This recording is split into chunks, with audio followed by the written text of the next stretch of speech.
Okay, no problem.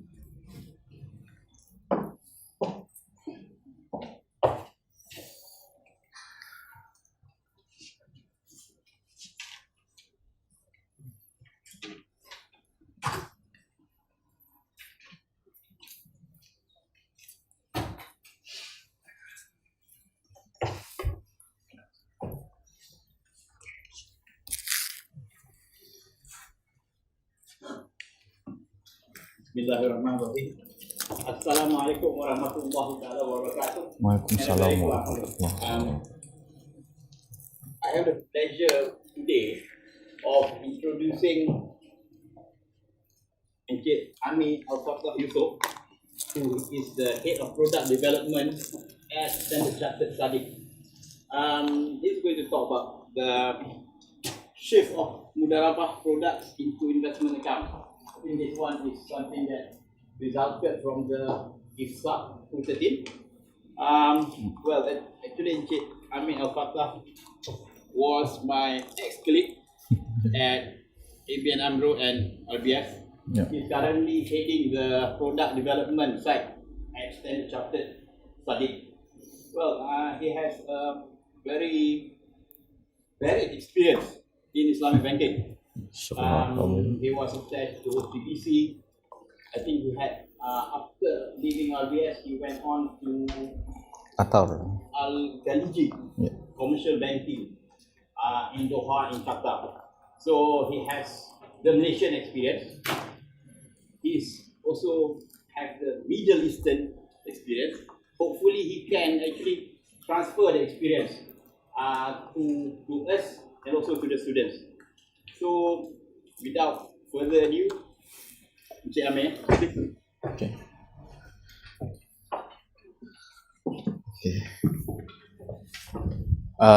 Thank you very much. Assalamualaikum warahmatullahi wabarakatuh, everybody. Do you need the mic for this? Okay, sure. Yeah, okay. Then I think I'll dispense with the mic. Okay. Assalamualaikum. My name is Amir from Standard Chartered Saadiq.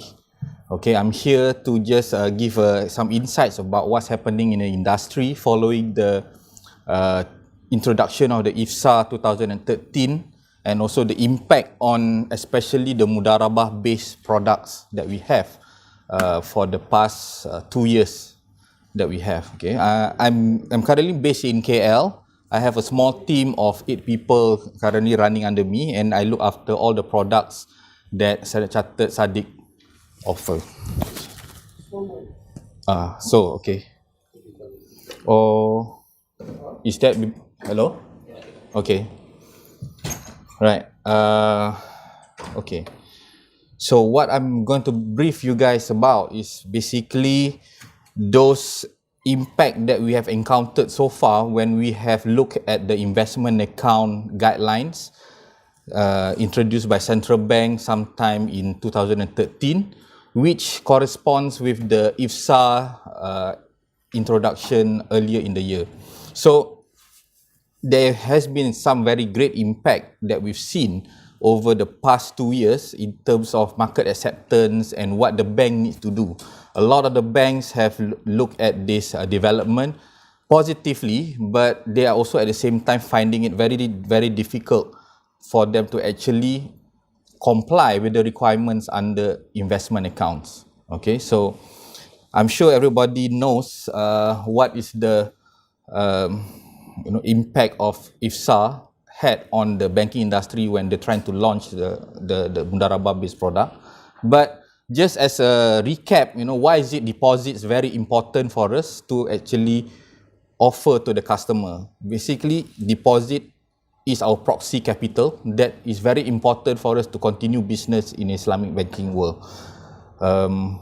If we don't have the deposits, basically we will find it hard to actually do financing activities. We cannot lend out to the customers, but at the same time, we also will find it very difficult if we have to borrow money from other sources at the moment. And as you know, the market is very, very limited in terms of Islamic banking funds. and sometimes it can be quite expensive as well. So the ideal way is actually to increase our deposits by way of customers' deposits, or if possible, we can also figure out some other structures where we can bring in deposits from the market and flow it into our own business. So ideally, deposit remains the key component where it is our cheap source of funds for our business, right? All right. So why do we need deposits? Currently, our main criteria for deposits, we bring them in via CASA, the current account and savings account. We also do it via GIA or term deposits. This will actually provide us longer term deposits for supporting our long-term financing. So we try to match whatever amount that we receive from those deposits against our tenor in the financings. CASA has always been our cheap sources of fund for the bank, and it is also very liquid for us, and it also serves a lot of purpose. It provides us a lot of liquidity, and it can also be used for our stat reserve. Sorry, I'm going to take my, because I couldn't see.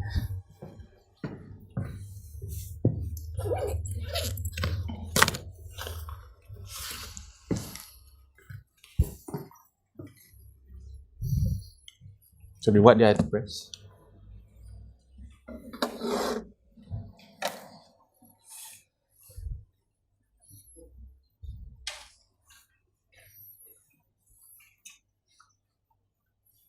Okay. Right. Okay, and also one of the key things that very important for us in terms of deposit is that we will require a lot of deposit because of financial ratios, and we have very strict guidelines by central bank recently, even in terms of providing liquidity and also meeting all the Basel requirements in terms of risk. Suddenly deposits has become very, very important to Islamic banks in particular. We were slightly different from what you see in conventional banks, where under conventional bank you tend to see a lot of deposit which is all classified in our books as deposits. But now under IFSA, there is a split in the definition. There is now two categories of deposit. One is pure deposits and the other one is investments. So investments, generally it doesn't sit into our books and it doesn't be counted as part of the financial ratio. So that is an issue that is facing the Islamic industry at the moment. Okay. Now, and what are the financial impact of, what is the impact of IFSA on deposit? As you know, one of the key things that's been highlighted under IFSA is that under IFSA, the definition of a deposit has been clearly defined. So you can only classify deposits if the principal can be guaranteed, but if the principal cannot be guaranteed under the structure, then it must be classified as an investment. So this is very straightforward, and Bank Negara has gone on to actually define what is being classified as deposits which are not principally guaranteed. So when central bank issued the various guidelines in 2014, they clearly defined that Mudharabah and Wakalah for the purpose of investment must be classified as investments in our books. Wakalah fi istisma. So Wakalah for the purpose of investment. So these two categories will now be classified as investments, and there are certain requirements if you have to classify it as investment. It's no longer classified as deposits, right? Okay, so the banks had to look at all our structure, and we had to redefine how we are treating these types of funds into our books. As you can see, just going back one slide, so under the IFSA requirement, what has been pushed by central bank is that under IFSA, when you classify something an investment, there are a few items that you must comply with. Very straightforward. there is more stricter disclosure requirements, for example, that you need if it's classified as an investment. For risk-sharing infrastructure, you must also clearly define there is an element of risk, and you must communicate this to your customer, right? So if your customer are not aware about this deposit being principally not guaranteed, then they must be made aware of it, and they must consent that their money is going to be used for investment. So this is an exercise that the bank must undertake to ensure that the customer is purely in line with what Bank Negara envisioned the deposit must be. Okay, and because of that, because now under Mudharabah, obviously Mudharabah is an investment contract, because there's profit element, profit sharing elements in the structure, and the customer, the Rabu Mal, will be required to actually take valuation risk if the investment do not return back the full principal. So there's no guarantee of principal under investment account, neither is it under Mudharabah. Okay, so because of that, PIDM, which previously had covered our products, are now not allowed to cover investment account. So a big chunk of our deposits are no longer being covered by PIDM. So that has become one of the key discussion things under the product, and this been taken advantage of by the conventional side. Okay, they're saying Islamic now you cannot cover it under PIDM, but we can. So that is one of the bullets that we're using, right? And one of the key things that been troubling a lot of the industry players is that under the guideline, you must now specifically tag the assets that you use for the purpose of investment and take it out from your balance sheet. So what happened is that if the customer comes in as an investor, we have to declare to the customer, now your investment will now be used to fund a certain asset for a certain period of time, and then whatever returns that you get from this asset must be passed back to you. Okay, so you must know what is this asset all about, what are the risks associated, and also how will it be working if you, let's say want to do early redemption, you have to take it out early, and then what happens if there's a loss. So all these items you must make it very, very clearly to the investors. And the tricky part is that from the bank's point of view, what assets do you want to allocate to the customer? Technically, you are taking a risk on my assets, and you have the right over my assets. So I must take it out from my bank's book. If it's a mortgage portfolio, for example, I must clearly tell you, your money is now being used for mortgage, and the returns from this mortgage portfolio is this much. The non-performing portfolio is this much. So you probably will get this much during the good times. During the bad times, you also get another amount. Okay, so a lot of industry consideration when we are trying to actually meet these requirements. Of course, this is just to show that under ISA we have to comply with a lot of regulations. Just for the Mudharabah, for example, we have to comply with the investment account, we have to comply with the liquidity coverage ratio, the rate of return guidelines, and also the concept paper on the practices and operational requirements of Mudharabah. So it is not an easy task for us to look at all these guidelines in totality and try to compare them at the same time, right? Right. Just a quick run through of what are the key summary of the regulations. For investment, there's 4 key types of regulation that comes up to support the Mudharabah structure. The key one is the investment account guidelines, where it defines what is non-principal guaranteed and also what is principal guaranteed, and also they outline the methodology of how you want to manage the pool of funds. So it's very clear that each types of investment account, they must be put into a clear pool of funds where there are certain financial assets tagged to that pool of fund. Okay, so and they also tell us how are we supposed to manage them, what are the committees that needs to go through with this financial model, and also at the same time what the risk management methodology that you need to employ to ensure that all this management of Mudharabah investment is not mismanaged in a way. Okay. There's also certain requirements on liquidity management and capital adequacy as well that we must comply with. So it is also a challenge for the bank to actually look at this. At the same time, they issued the rate of return guidelines. Again, rate of return guidelines highlighted how the pools must be managed. They also highlighted things like valuation methodologies, how do you calculate the profit, how must it be distributed, and so on. So that is also something that we've looked at very, very carefully.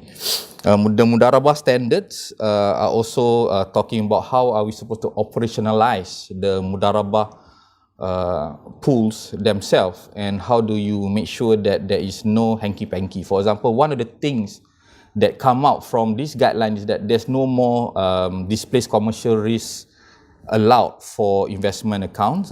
Basically, you cannot do profit smoothing. You know, back then you have PER, you have some reserve that you can use to actually smoothen the return from a Mudharabah. But now, moving forward, all these practices are no longer being allowed. So whatever that the customer gets, it is actually must be the actual returns from that asset itself. It cannot be something that you feel that you want the customer to be happier, or you want to keep the customer, you pay hibah, for example, or you dump in additional retained earnings so that the profit looks better for the customer. This no longer is allowed under this regime. Okay. And recently, we also had the liquidity coverage ratio guidelines, where we actually been asked to ensure that there is sufficient capital in terms of money available in the bank in case of deposit flight, for example. So this is to cater more on Basel III, where it ensures, because this is an investment, there are risks to it. So you must provide sufficient capital to ensure that during a big runoff or deposit, there is enough liquidity to pay the customer. So that is also one of the key things that we need to resolve before we can actually introduce investment account products. So just a brief highlight. Okay, what happened is that most banks, after looking at these guidelines, have decided not to pursue Mudharabah. So a lot of banks have chosen to move their deposits into Wadiah-based deposits, which is based on, which classified as deposit and can be principally guaranteed. Only a few banks have actually gone on and tried to develop a Mudharabah-based product. So for example, Maybank, we were one of them. So initially there were 5 banks that came in, and we were in the working group with Central Bank to actually sit down and try to figure out how do we do this. It's not so much for the term deposits, because term deposit is very, very simple for us. A lot of us move our term deposit GIA into community murabaha structures. So that is fairly easy to be sorted out, and very few banks are interested in keeping the fixed deposits under GIA, under Mudharabah structure. I think Maybank is one of them who actually kept one of the products under Mudharabah, but the rest of the bank, we just move to CMTD, the community murabaha structures. But the issue here that arises is that on the issue of current account and savings account. Now, how do we tackle the current account savings account? So there had been a period where a lot of banks sat down with various research houses and tried to figure out how do we operationalize a current account based on Mudharabah structure to comply with the investment account. The main issue is that when you look at the investment structure, investment usually comes side by side with a long tenor, right? When you go into investment, the intention is that to earn a profit, and also it's usually for 1 year, 3 years, or even 5 years investment, and then you will see the valuation, you will divest, and you will see what is the profit that you will get from these investments. Now, how do you do that when you are doing CASA, right? CASA is a very liquid product where money comes in and out on a daily basis, and you're trying to match it to a long-term investment. So a lot of issues on valuation, and especially on the asset. If, let's say, we decided to choose an asset such as mortgage to be tagged to the investment account, for example, A mortgage is a 30-year asset compared to a daily movement kind of product, CASA product. So how do you do this tagging, and what systems do you have to actually monitor the daily valuation against customer balances? So these are some of the key operational issues that we are not able to resolve immediately. Okay. And also, one of the requirements by central bank nowadays, since Mudharabah now is classified investment, it must behave as an investment. So you have the precedence of unit trust, for example, or structured investment, which requires the customer to actually understand what is their risk in investment. So Bank Negara also imposed that you must go and tell your customer that you need to be aware of the customer risk profile. The customer needs to understand the risk and they must agree on the risk. So it becomes more like a unit trust product rather than a daily current account and savings account product. Okay, so that's the challenge that we've seen. So basically, what is investment account? Just a brief look at the so-called Great Mudharabah Conversion exercise that happened for the past 2 years. So a lot of banks, when IFSA came out, we have to decide whether do we want to go on investment account or we just stand back and move to other types of products. So a lot of the banks have actually taken the route of wait and see and to see what comes out from the market at the moment. So the few of us who decided to introduce CASA under investment account, we had to actually look at our customers and we have to engage them very, very closely to say that now we are moving into investment account. You need to be aware of the risk. If you want to go into this risk, please sign. Then we'll convert you into investment account. If you don't agree, we will convert you into a wadiah structure, okay, which is basically a very plain vanilla structure that cannot offer a lot of benefits to them. So there's a lot of options that we've looked. I'm not going to go through them, but you can read it later if you want to see where our bank go. So for Standard Chartered Saadiq, we basically decided to introduce IA, and for those customers who did not opt into investment account, we will convert them into wadiah, as simple as that. Okay, but most banks, they just after 30th June, they just convert them into wadiah, which is plain and simple. They don't even give that option to go into investment account. Okay, so just a brief roadmap. Sure.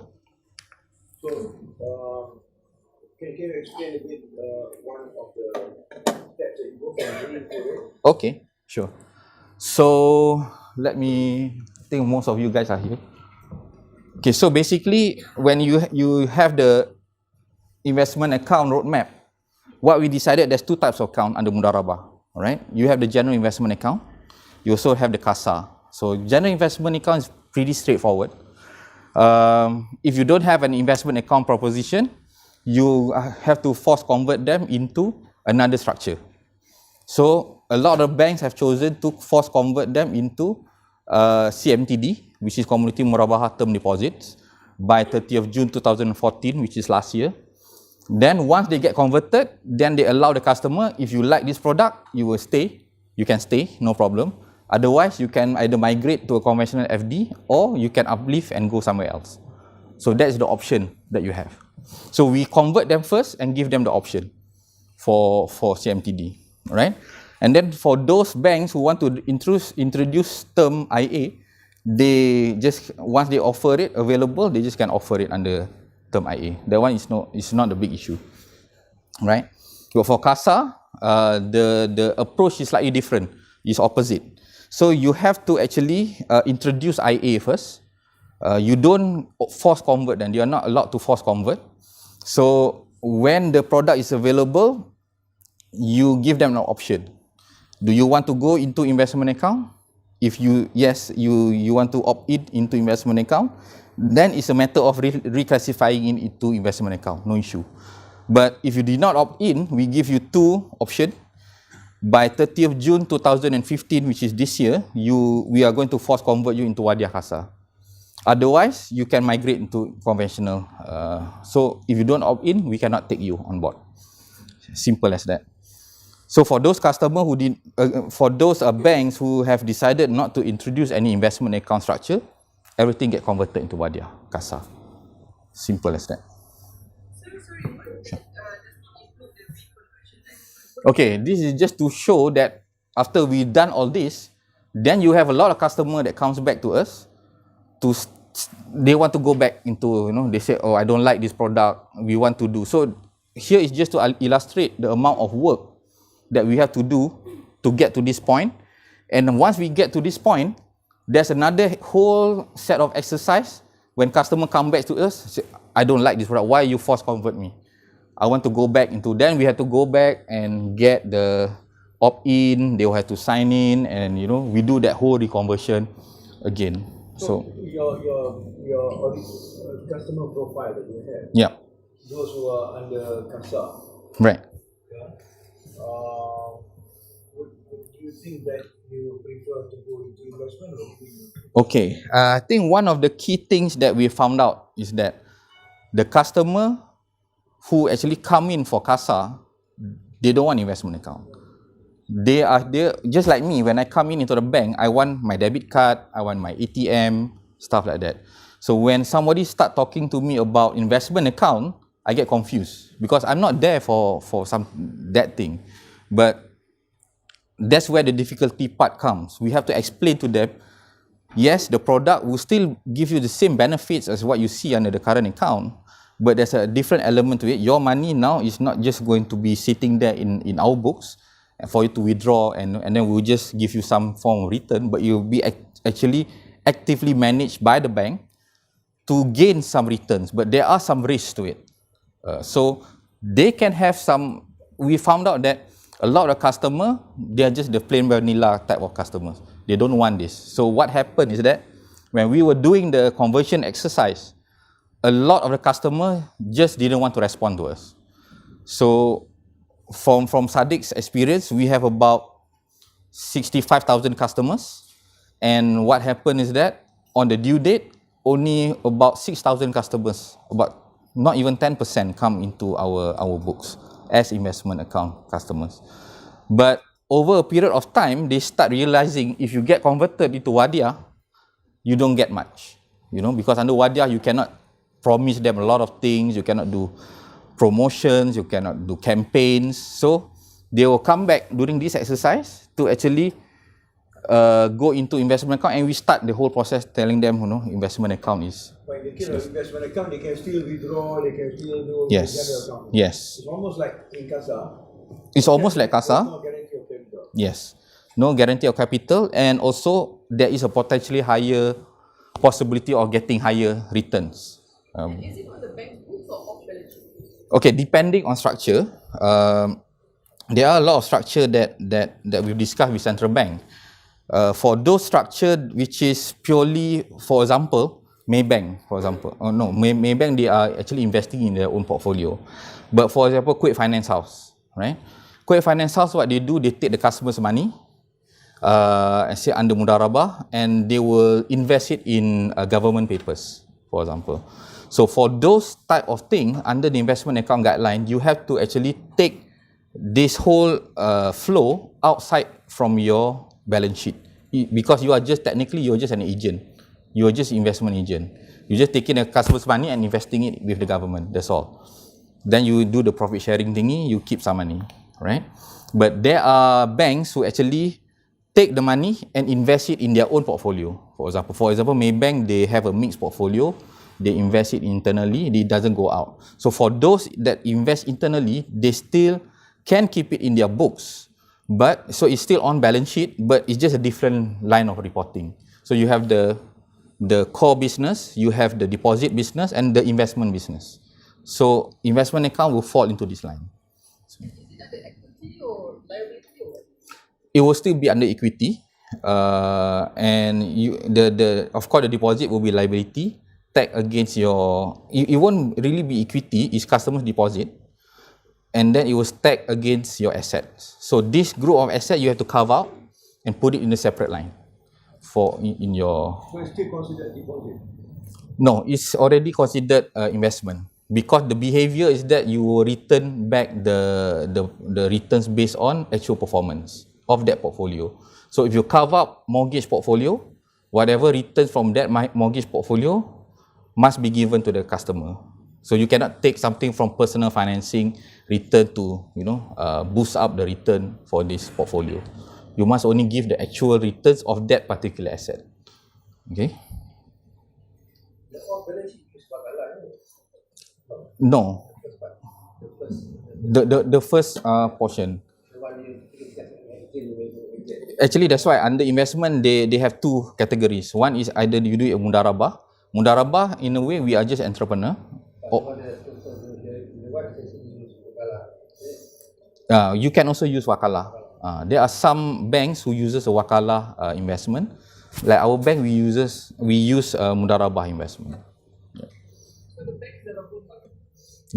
In our case, we are the Mudharib. Yeah, Rabuma will be the depositors. Yeah. Okay.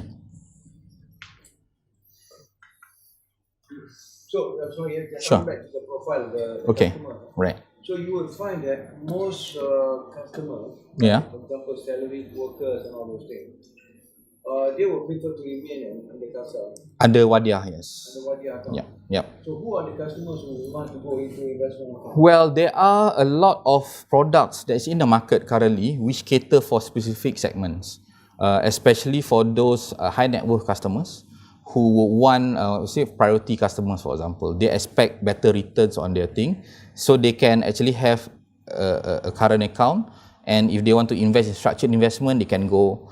If they want to invest in unit trust, they can also take that product. But now, even without doing those things, if you're already in an investment account Mudharabah, CASA, you already been invested. So depending on your risk profile, if you just don't want, generally the CASA products, we just keep it in the low risk profile type of investment rather than, yeah. So the question I had is, Yeah, sure. okay, you have extra high net worth, yeah? Right. You have a lot of choices, right? You can Sure. use the bank as your Mudharib, or you can go elsewhere to invest. Agree. So Agree. how does that affect your business? Great. Yeah, The sure. banking business is not supposed to be big investment. Agree. That is exactly Why go to the. bank to do it? That's exactly the point, because I think now with the introduction of Mudharabah CASA based on investment account, we are in a way forced to behave like fund managers. Yeah, we have started to become more like unit trust companies. Our disclosures very similar to unit trust companies. Our people need to understand all these risks that the customer must know when they are doing this product. So little by little, we have undertaken, I think in a way, Bank Negara, what they want to see is that the banks are more engaged in how we manage our investments, how we manage our customer. So they just don't want everybody just put money in the bank, we put it in our treasury, and then we just invest it wherever, and then we just give them a return. They want us to have a more active role to actually manage the customer's fund and make sure that it flows into a manageable asset. My question is, okay, Sure. I can see the Right. report of risk management. Where is the vision now that, say, after 10 years of doing this, what Yeah. will the Islamic Bank be transformed into? Okay. Rather than continuing to be... Good question. I mean, Because if you don't have an end Yeah. goal, what Yeah. will happen, I think this is also the same question that we usually ask central bank. Okay, whenever there's a new guideline that comes out, one of the key questions that we always ask them, what is your end game? We want to know where are you heading. For example, the tawarruk structure, the card structure. What is it that they want to achieve? They want to make Malaysia the most Sharia compliant country in the world, or they just want to make sure that those Sharia parameters are tightened and you have to follow certain rules? Because the feedback that we've got is that some of the guidelines, which we're still discussing with central bank on and off, is that these guidelines are very restrictive, and for it to operate in a market where there's dual banking system is going to be very, very challenging for us, especially when there's no rules governing, basically hardly any rules governing the conventional side. But for Islamic side, we are asked to actually comply with a lot of things which makes, yes, it can be considered Sharia compliant, but not necessarily business friendly in our sense. Do you get the sense that central bank understands the implications of what they're doing? I think they do, because obviously there must be a bigger vision on their side, but somehow that vision is not, very, very transparent to us. it's not 100% transparent. This is the issue, isn't it? How Yeah. you take Because if ownership? we don't understand, how do we How you take get ownership to of it? where they want us Yes. to go? So that is why we always have a lot of interesting discussion with central bank. We sit down with IBIM. We do, for example, recently, perhaps it's not central bank's issue, the removal of the 20% stamp duty, although that is a tax issue.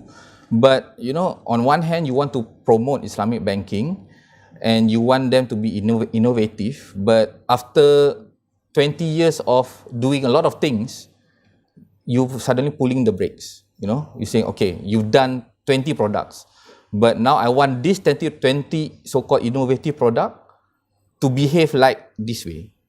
So, for example, the Wadiah, one of the key things that we argue with central bank on Wadiah, for example, is that Wadiah, people already know this for the past 20 years. Now you say Wadiah will be classified as card, okay, under the new guidelines, as card. It's no longer Wadiah Yad Damana. It will be transformed into card. Technically, there's no returns, but also at the same time, we argued. Then what do we do? You have investment account, which is now technically a unit trust, and you have a current account, which is a loan contract, no returns. So you have the conventional, which can give everything in between, right? Yeah. So how do we move when we need to build deposits? What was their response?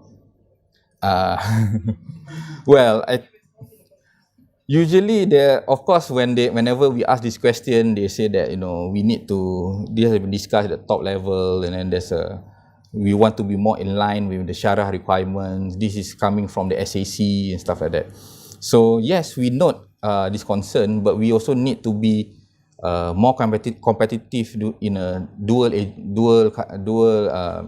banking scenario, right? So I think that discussion will continue for the next 1 or 2 years. It is, yeah. But the problem is if we go around in circles, Yeah. rather than actually solving something. I think it's not that they are not giving us solutions, but the thing is, after letting the banks, develop a lot of things for the past 20 years, then only now you want to tell them what is the objective of this, of Islamic banking, what is their vision. Then we will have a problem, because we've already gone so far. Now you are asking us to take a step back, and we should be following this model. Yeah, so it is an issue for the industry. We don't deny that, which makes our job interesting in product development, keeps us in the work. But it is something that we've brought up many times to central bank. Yeah. But what is going on in the other countries, Middle East, etc., compared to what is happening here? I think Middle East, a lot of the governance and the push are driven by, number one, the market demand, whatever the customer wants, and number two is also driven by Sharia, right? You have a lot of scholars, Dr. El-Ghari or whoever, they are the one who is actually, putting the parameters for a product rather than it's government driven. So my belief is that there is more market consumer driven rather than here is more regulatory driven. So there's not so much from what would be the way that they will evolve compared to what is happening here? Okay. Based on that premise that one is regulatory, one is market, what will happen there? I think in Middle East, for example, from when I was in Qatar, I think a lot of discussion only happens internally. So we are always competing with other banks. We see what they do. we were taught to our Sharia, we also want to do something similar. But here it's, before we can even do that, we have to read the guidelines first. What's available for us to actually do before we try to structure something which is very, very compliant to the regulation. So I think different approach, not necessarily one is better than the other. It's good that we have some regulation to give us guidance, because sometimes what we experience in the Middle East is that certain banks, they say tawarruk is okay. Certain banks say no, they are not okay. So and certain banks saying that your tawarruk is less compliant than my tawarruk, so something like that. So that is simply because there's no guidelines or regulation that says, okay, actually you can do A, B, C, D, E, right? So it's a good and bad, but it also tie our hands to a certain extent in Malaysia. Okay, what we can do, what we cannot do. Okay. Sure. Okay. Okay, this is just to show the appetite of banks moving into IA. I think there's 5 banks already in IA. Hong Leong is one of the banks who's broken the mold. They've launched the Kasa Tawaruk. They've not gone into investment account. They've not stayed into Wadiah. So they've gone into Kasa Tawaruk. The rest, I think a lot of the banks are still submitting papers to central bank. I know CIMB, they already probably got their approval by now. Alliance Bank has submitted, and Bank Muamalat also submitted. So a lot of banks moving into investment account, but really at the end game, we are still not very, very clear what's going to happen, because what's happened is that each bank for investment account, they submitted different structures, right? So even my side, I can tell you my structure is totally different from your bank. If you see, upfront is a Mudharabah, but how we manage the assets, okay, in terms of disclosure, in terms of what are we doing with your money, is very, very different from bank to bank. How it's invested and where it's Yes. So now that's why it really becomes a unit trust game now, because when the customer comes, they actually have to sit down and read the document to see where we investing your money and what the risk is associated with these investments. Okay, so very, very different structures from every bank. Okay, this one I think everybody knows. Investment account, what are the components in the investment account guideline? I'll skip that.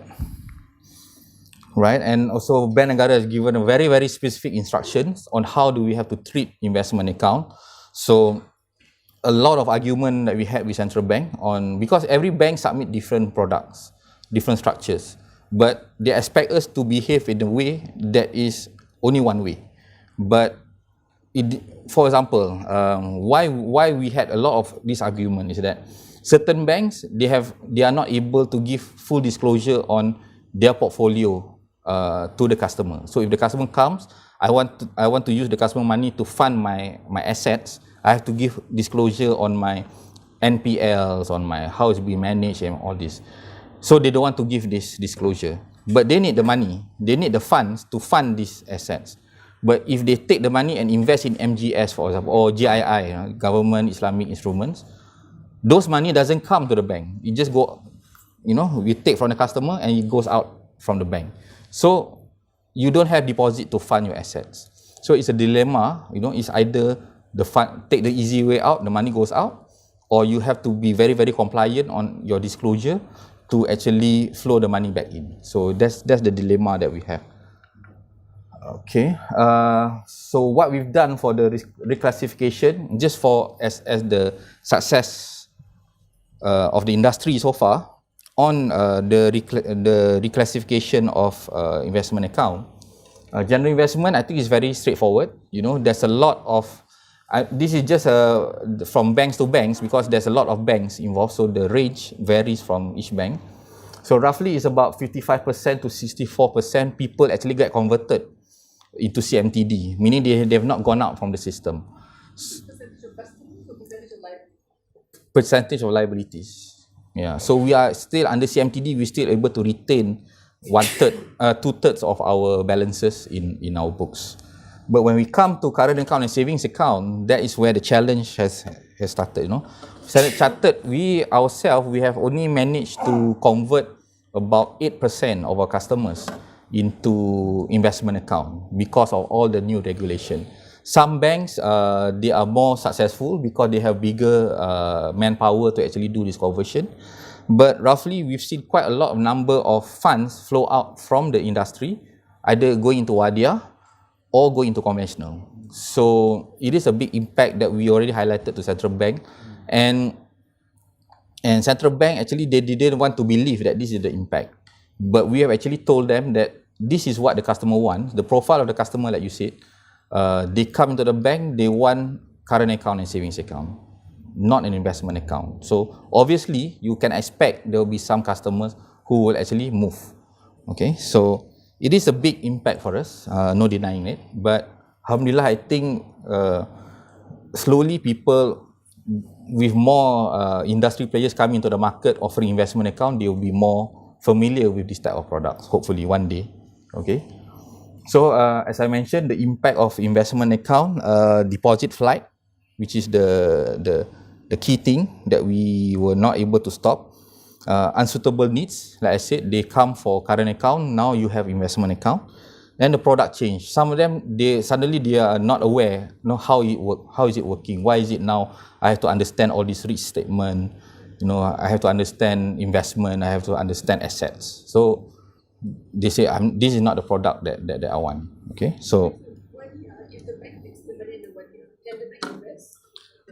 currently what's been done under Wadiah Hayat Damanah, of course, when we take customers' money, technically we're supposed to keep it. But if we use it, then we have the right, we have the option to give a customer some form of return because we've asked them for. That's why now central bank wants to move that structure from Wadiah Hayat Damanah into card, because there are some, I'm sure you guys are aware, the Wadiah Hayat Damanah, the issue, the contention is that do we have the right to actually use customers' money for investments, right? So under loan, under card, we have the right, because basically the customer is giving us a loan, we have the right to use this money for whatever purpose that we want. So that is one of the reasons why they want to move Wadiah into card. But you said the money flew into 1 year, they go out into 1 year, but 1 year is being phased out, right? Wadiah is being phased out to card. So that's why previously what happened last year is that not many banks are interested to do investment account, to be honest, because they have Wadiah, where they still can pay a return. Now, when the Wadiah guideline, the exposure draft came out last year, then they start to see that the Wadiah guidelines are now being very restrictive. By not going into investment account, eventually they'll be caught in card, where it's even more restrictive. So that's why a lot of the banks at the moment, initially Maybank was not interested in investment account, to be honest. The only people who submitted for investment account is actually Saadiq and Quick Finance. Only these two banks. Yeah, sure. I mean, it's weird here because Sure. a lot of banks were marketing mutual funds, mutual trusts, unit trusts Agreed. as part of the wealth management advisory. Agreed. So those are investment accounts. Yes. So here you are, when somebody else do it, you are recommending to your customers, but you yourself do not want to do it. Sure. I think that is something wrong with the banks. No, I think the intention is different, because under mutual funds is very simple. It's a fee-based game. Yeah, I mean, Yeah. so you get the fees for Yeah. but I mean, it's kind of like, it just shows your ignorance or you're just not capable to manage funds. That's all. Yeah, agreed. Banks are not just capable of managing. The issue that we want to highlight is that the purpose of this amount, these balances that we receive from the customer, we want to use it to fund our financing. Okay, when you talk about mutual funds, those are already something which is, there is a investment. Of Yeah. course, I mean, the banks only knows lending business Yes. or housing business, and there's no offset. That's a problem. Yeah. So as a mutual fund, they are really investing in real assets and so forth. Yeah, of course. Here you're giving advice for people, please, to do mutual funds and things like that. Sure. You're selling those products. Sure. Yeah, it's quite, of course. Yeah, you take the easy road. This again coming back. You don't take the risk You just want the reward, which is a fee-based account, fees. From Sure. We know that, of course. So now you got to change, Yeah. but nervous. But also at the same time, not all banks are capable of. That's right. Yeah. The banks Sure. are not capable. That's all. Agreed.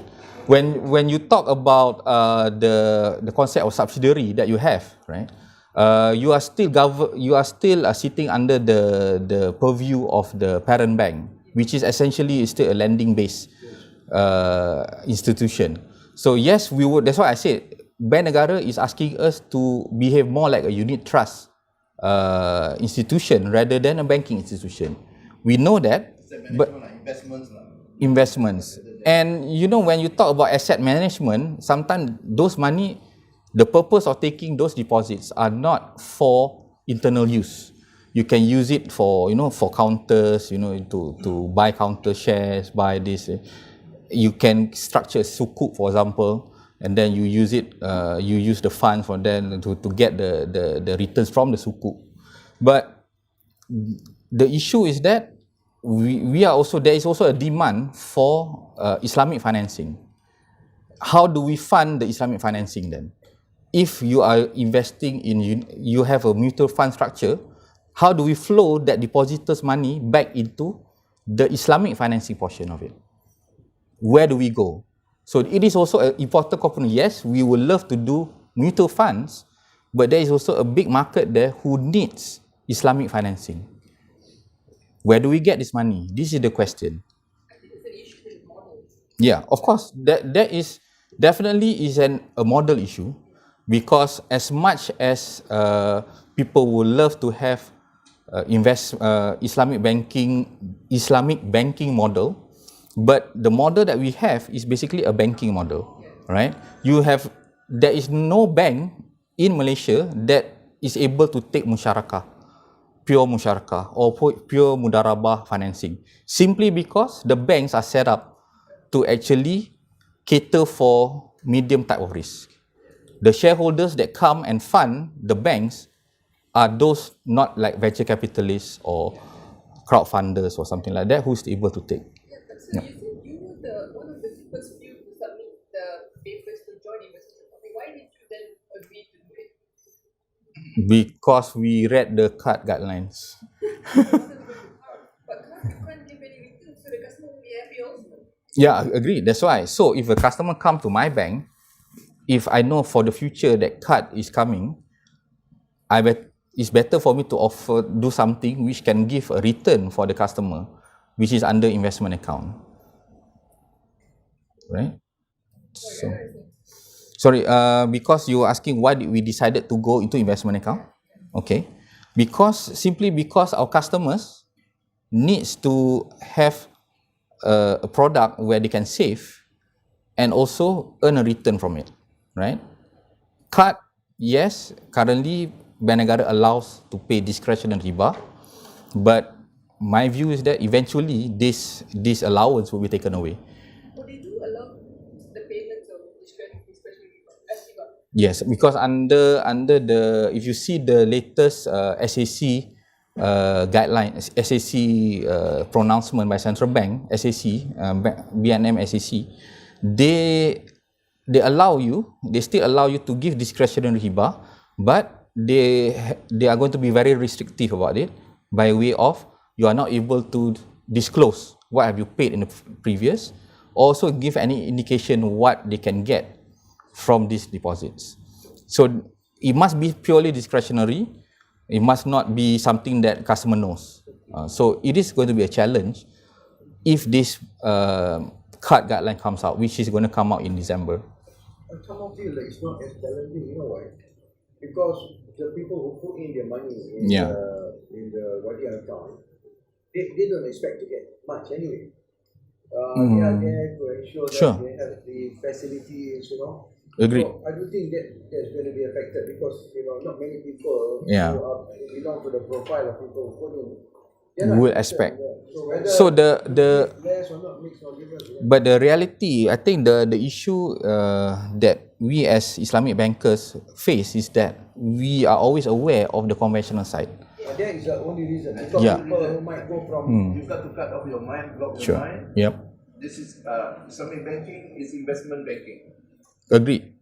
So not just totally lending. I mean, you can have a portfolio for financing because that's also a return back. I mean, Yes. financing you can charge for 10%, and you can use your wajah account basically for those purposes. Yeah. But Agreed. you have to manage the liquidity. Yeah. Liquidity risk. Yeah, of course, we agree that, I mean, we would love, for me as an Islamic banker, I would love for a bank to be able to have this standalone model, not governed under central bank, which also governs the conventional side. So the issue is that all the guidelines are catering for both the conventional and the Islamic banks who behave similarly. We have been asking central bank, is it possible for Islamic banks to have different ratios, for example?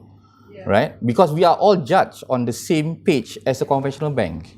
You know, all our capital requirements. But you move to what you call Mudharabah investment bank, investment account, then your risk-based capital requirements really taken off because there's no need. Yeah, it's taken off from the balance sheet.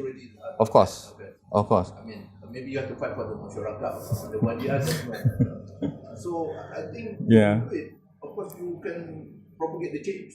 Yeah, sure. The thing is you don't want to do it, so that's why you. That's as much as we want to fight for it, but I think the way forward, the standalone Islamic banks should be the one who push for this agenda, because what I believe is that as long as we cannot demonstrate a better model to our parent bank, they will not support us. Yeah, that is the issue. Currently, they're saying that, look, even Bank Islam is behaving just like a conventional bank in terms of the ratios, how it's being managed, risk management, how it's being... No, I think we understand this. I'm sure that you guys have this aspiration to see this type of Islamic bank to come as well. And we in the industry are also, and we see on a daily basis how conventional banks are behaving and imposing certain things on us. So we will also love to have that break, right? But until it's either by political will or either by a force will or a brave bank to take the stand, then I will see that these are still the issues that we will feel. Bank got to risk their capital, right? Which conventional banking doesn't. Mm-hmm. You have to make that change first. Right. Risk your capital usage because you never use your capital for anything. That's to prop up the ratios as well. So you might not able to risk, even use your investment banking. I think we are working on models for investment banking. Right. You can put your money also as part of the investment account. You take the risk. Investment account holders also take the risk, but you're inside there, you can also enjoy returns which are made also for the investment account holders. That is our model. Yeah, that is our model that currently Saadiq. We do have a portion in investment account. That we have. You can do rating of those investment rating. Sure. This will show that. So that's how. Sure. So you risk your capital, account investment holders also risk their capital. I think the issue is Islamic banks now have to fight head on with conventional banks in the private sector. Yeah. So, but then when the moment they don't behave in Islamic way, they are penalized. I mean, rightfully so, they should be penalized if they don't behave Islamically. But they are in a environment where they have to behave like conventional. No, you don't have to. Like you say, that is the problem. No, if you go to a bank, Ada lagi 10 Pak. you have to behave differently. Yeah. So that to show your differences. This is the issue. Okay. Noted. Ask Mr. Amir to continue. Sure. Sorry. I think we need another session on this discussion. Part 2, yeah. I'm just to add to that, before I move on, yes, we've been fighting also different battles with central bank via IBIM and all that.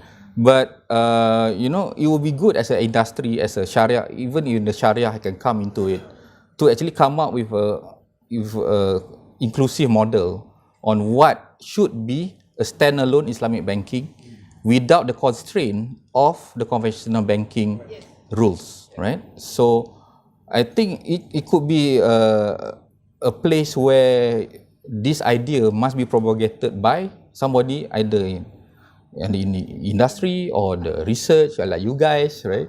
And people like Bank Islam, which doesn't have the parents looking after them. So all those are available, but maybe a concerted effort needs to be had for this. Okay, so time short, so I'm just gonna see. Okay, all those things I think we've touched a little bit. For example, key structural difference, all these products now will behave differently. Every product will have different requirements, and customers will need to understand these products. What are they actually behaving like? Like I mentioned just now, it's a unit trust proposition now under investment account, where we have to behave and be more aware of the risk that the customer will need to know about the investments. Okay. And the issue is also on customers, the issue is whether they can readily accept this concept of Mudharabah being an investment. Okay. So just to highlight what are the different banks doing now. So each bank, they have very, very different approach to investment account. Maybank, they have assets in government papers and internal portfolio tagged to the investment account, whereas Bank Islam, you also have internal portfolios. Quick Finance, they only do government papers, so the money doesn't go back into their funding. On our side, we do purely internal funding, so we have specific assets tagged to it. M Islamic also government papers. Other banks, whatever structure they submitted to bank, there are also various options that they are proposing. Okay. Then this is just to highlight that it's very different way of managing pools now. Whatever amount that we receive, we cannot go generally into a general pool. We have to specify the asset, manage it on a pool basis, on a monthly basis, daily basis, whatever. So a valuation system is very important. A profit calculation system is already very important, and also we also have to take care of liquidity. How do we manage liquidity as well? So different way of managing customer deposit at the moment. Okay, this is my last, almost second to last for investment account. Other issues, there's also very critical impact in the industry. For example, PIDM, loss of PIDM cover, they also have proven a very sticky situation for us to actually manage. And there's no simple CASA solution. There is no paper coming from central bank to actually highlight how CASA is supposed to be done. Every bank is basically given the opportunity to come up with something on their own. So there won't be any standardization in that sense. Awareness building is also an issue for us because people are so used to CASA, right? And customer profile, not all of them will actually take into this product. Okay. So then, how then do we build a deposit? Now that deposit has become investment, how do we find the funds to actually fund our financing assets? As mentioned by some of the participants today, we need to actually relook at the way that we build our deposit and fund our financing. So we can do sukuk, we have our wadiah, we have our IA Mudharabah, which is one of the component. We also have other funding platforms that we can also consider, that we can also explore, hopefully. For example, the IAP. I know IAP is still about 6 months or 9 months to go for them to actually launch this. So this would take some pressure off from the banks to actually fund our Islamic customers. But also at the same time, it will not reduce the risk that people, investors, straightforward investor will face when they are going into IAP. So under IAP, do you guys know what's IAP? Investment account product. No, okay. There's two types. Okay, there's investment account and also the investment account platform, which is being done by a few Islamic banks. So what essentially this investment account platform, because now we are having difficulty to fund our customers.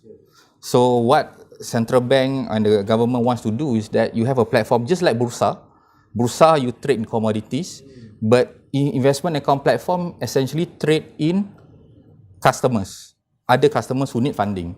So if you are an SME customer, you need funding, you go to the bank doesn't have money, you float your business up onto the IAP, then normal people like you guys, you will assess the risk, read the risk. If you feel that you can take the risk, you will go into this platform and invest. Investment link. So investment link, but yeah, so it is like a more like a musyarakah equity financing structure. But the issue is that the customer needs to be aware of the risk that they will be taking. As a manager. Yeah, we were manager. We will maybe help those customers to show what the credit standing, you know, what's the track record and all that. Float it up into the platform and open it up to you guys to directly invest, rather than you give the money to us and we will invest for you. You invest directly, and you take the full risk on that investment. So if the company goes bankrupt, then there's a capital loss that the customer will have to bear on their own. Yeah. So those type of platform. So that will help ease our requirements, but it doesn't solve all our problems at the moment.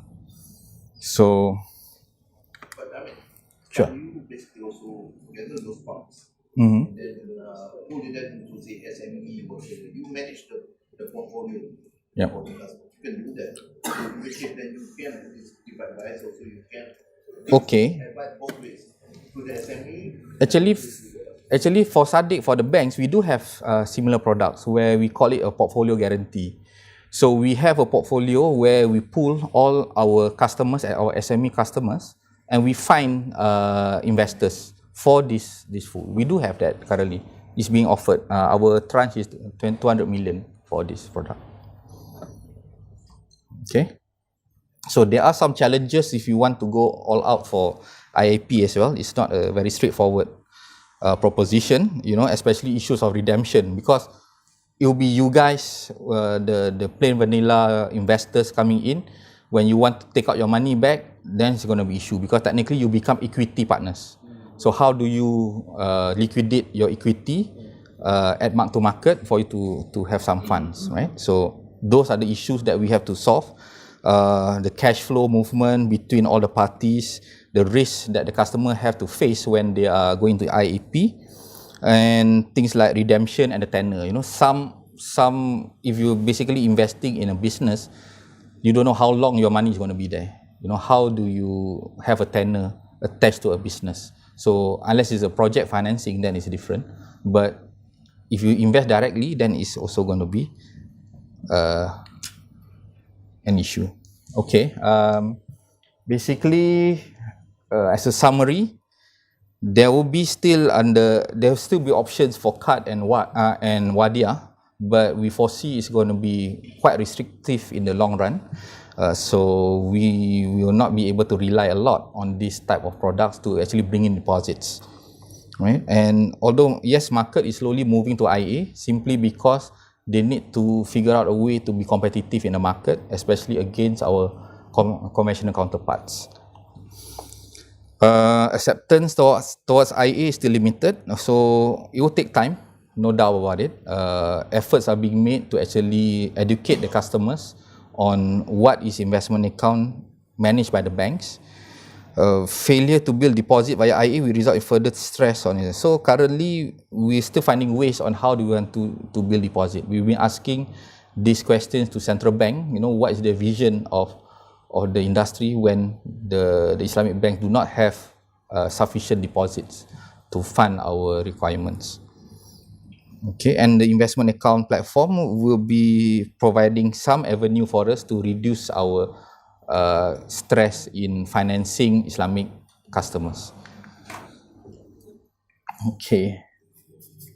So any other questions? I think that's the end of my. Yeah, so just to show, this guy. Sure. One last question. At the level of Saadiq, Yep. where do you see the vision of Saadiq, say 10 years from now? What do you think you will be, regardless of what regulatory framework is? or you play along with the regulator? Currently, it's still very much a waiting game, to be honest, because we expect for at least for the next 2 years, new regulations are still going to be issued.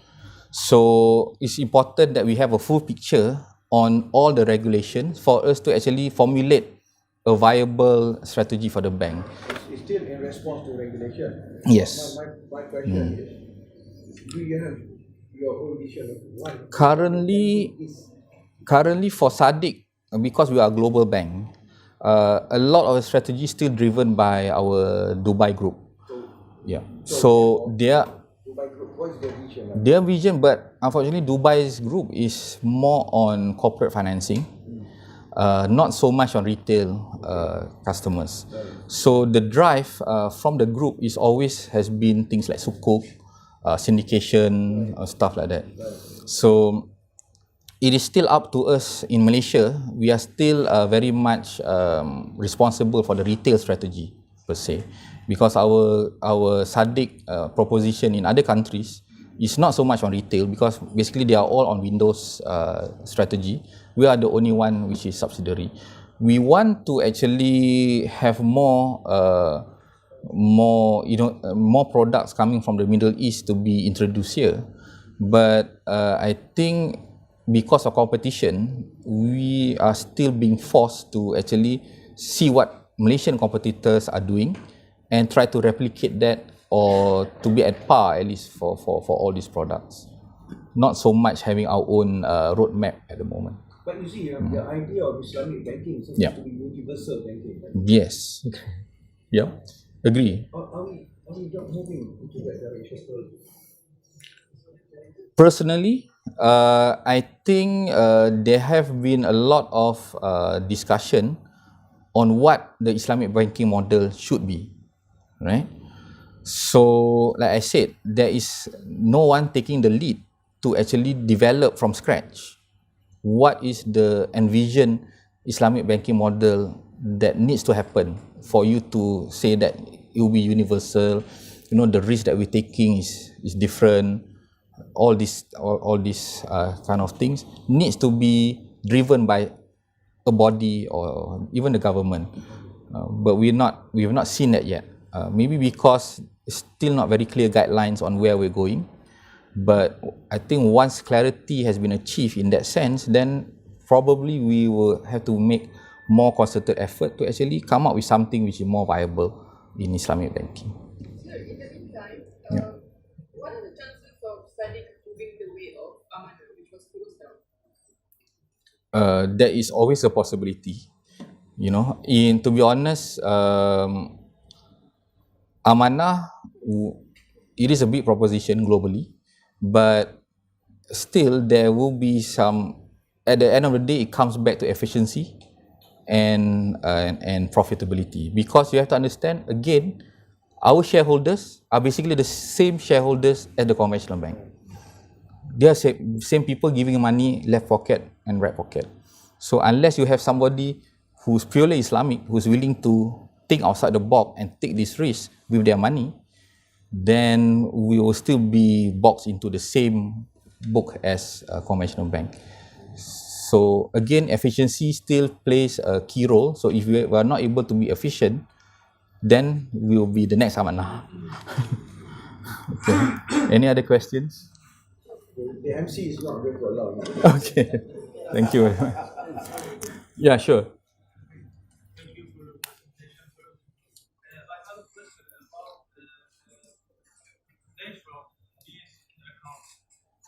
Is investment account one account in the banking system, or we define different types of investment account? And what is the factor for separating these accounts? Is if there is Okay, basically the vision that central bank have is that investment account, it must cater for different types of risk. So the first step when we presented to central bank for CASA, the intention is that it caters for the low risk customer. But this investment account is supposed to be further developed to cater for higher risk, medium risk, and they are being tagged to different types of asset, long term, medium term, personal financing, mortgage, or stuff like that. and the customer choose And the customer can choose according to their risk profile. They can choose. Who is responsible for supervision of these accounts?